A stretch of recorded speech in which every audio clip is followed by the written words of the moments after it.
Bagaji Dumelang, firstly, we started BOSA with an incredible vision to build a South Africa that works for all, where all citizens, black, white, Indian, colored, can prosper together. We have the complete view that South Africans, whilst may come from different histories and a very painful history, can be united by shared values. And that first value is the notion of Ubuntu, the sense that communicates to all of us as citizens that we share common humanity, that our threats are the same, that as Archbishop Tutu articulated it so well, he said, "When I see you, I see the divine." And therefore, ultimately, it is the basis upon which you can deal with racism.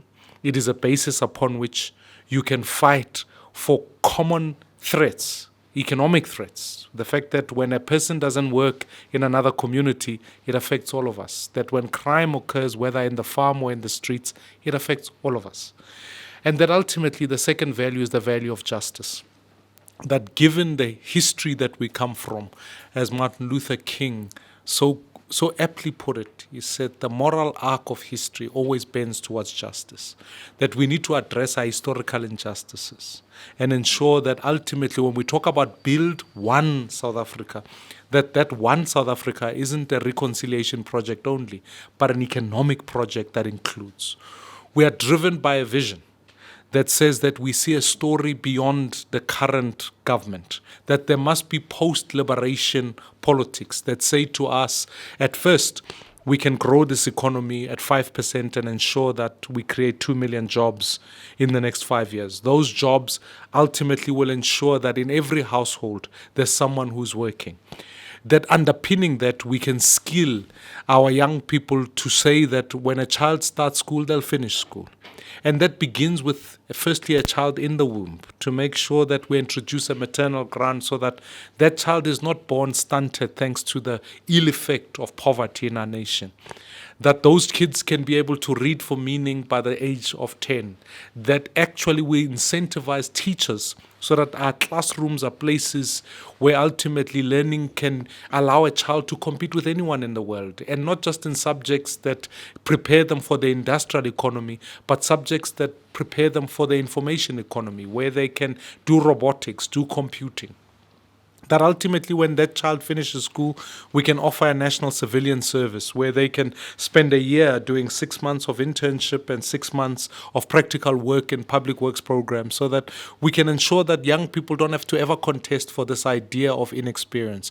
Our healing is ensuring that the dream that maybe Verwoerd had, where townships become dormitories of unemployment, will never be achieved, where we have hubs where young people can compete with anyone in the world, and that post-education, that same young person can be able to find, if they so choose to go to higher education, that if their parents could not go to university, they can get free higher education that is paid for by the state, and the first time they pay is when they find a job.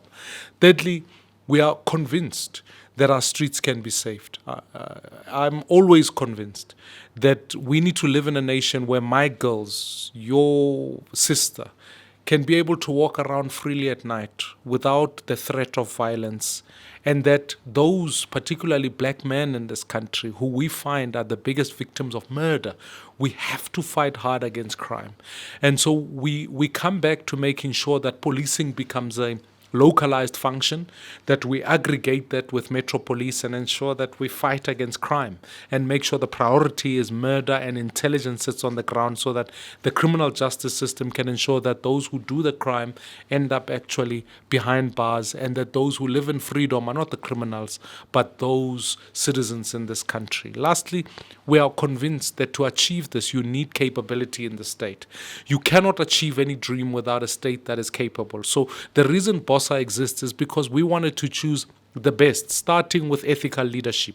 We went out to communities and asked them to give us candidates that they believe, or 1,000 of them, who could come, who could give 1,000 signatures to say, let me stand for an election because I represent the community and I'm ethical. We've also allowed those communities in an event where people cannot fulfill their functions to be able to recall them. The state is broken today because leaders are not ethical. We see the corrupt returning back to parliament. I can assure you, In my long experience in politics, this is the first time I've ever sat in a caucus of the most talented, the most diverse South Africans from all 9 provinces, where they can arrive and bring ethical and strong leadership, sponsored from communities, vetted by us so that they are not criminals, but also many of them bring academic experience. I, as a leader, have served just in business, I've served in parliament, I've also served in church. And this is an experience I want to bring in leading a team of South Africans that can come together. 2024 is a monumental election. It's an election where we can choose a new government and change. And so my experience in having to put together coalitions and being able to work with parties from all walks best prepares us to say that when you vote for BOSA, you vote for ethical leadership with a vision, values that are like yours, and ensuring that ultimately the future of our country is one that is shared amongst all citizens. So in this coming election, I'm asking 2 million of you South Africans to vote for us. Because when we do that, we can ensure that we can get over 50 seats in parliament and in all the provincial legislatures, become the anchor tenant to build that capable state that ensures that all of us can have a job in every home, that everyone can be safe in this country, and that our kids can be educated for the future.